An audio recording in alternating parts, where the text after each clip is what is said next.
తెలంగాణ ఉద్యమంలో సింగరేణి కార్మికులు 48 రోజులు సకల జనుల సమ్మెతో తెలంగాణ రాష్ట్ర ఏర్పాటులో ముఖ్య భూమిక పోషించారని, తెలంగాణ వచ్చాక కూడా వారి సమస్యలు ఇప్పటికీ పరిష్కారం కాలేదని తెలంగాణ సింగరేణి పరిరక్షణ సమితి అధ్యక్షులు గంట సత్యనారాయణ రెడ్డి అన్నారు. సింగరేణి ప్రాంత మనుగడకి, సింగరేణి సంస్థ అభివృద్ధికి, సింగరేణి కార్మికుల కోసం సింగరేణి ప్రాంత బిడ్డగా నా వంతు పాటుపడతానని తెలిపారు.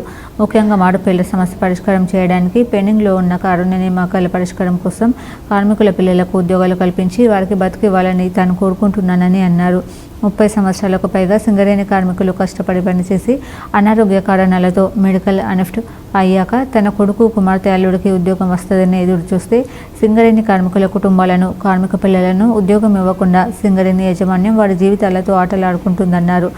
న్యాయపరమైన సమస్య తలెత్తకుండా న్యాయపరమైన సూచనలు తీసుకుని సత్వరమే ఈ సమస్యను ఎలాగైనా పరిష్కరించాలని, కాంట్రాక్ట్ కార్మికుల కోసం కార్పొరేషన్ బోర్డు ఏర్పాటు చేయాలని సింగరేణి ప్రాంత మంత్రులతో మాట్లాడి ముఖ్యమంత్రి రేవంత్ రెడ్డి దృష్టికి తీసుకుపోయి ఈ సమస్య పరిష్కారం కోసం సింగరేణి సంస్థ మనుగడ కోసం తెలంగాణ సింగరేణి పరిరక్షణ సమితి ఎల్లవేళలా పనిచేస్తుందని గంట వెల్లడించారు. ఈ మారు పేరు ఏదైతే ఉన్నదో ఆ మారు పేరు సమస్య పరిష్కారానికి మరి ఇవాళ ప్రతి ఒక్కరు కూడా ముందుకు రావాలని మేము పిలుపునిచ్చినాం. అన్ని పార్టీలకు అతీతంగా అది ముందుకు వచ్చినట్టయితే దాని మీద అనేకమైనటువంటి చర్చలు జరిపినాం.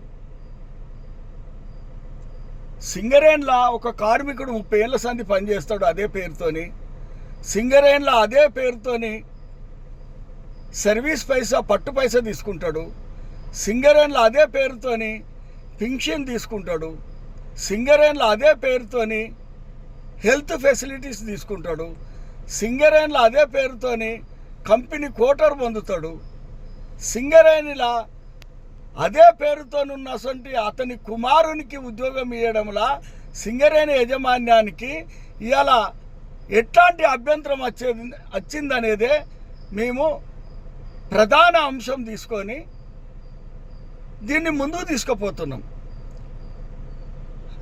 ప్రభుత్వంలో ఉన్నటువంటి మా కాంగ్రెస్ పార్టీ,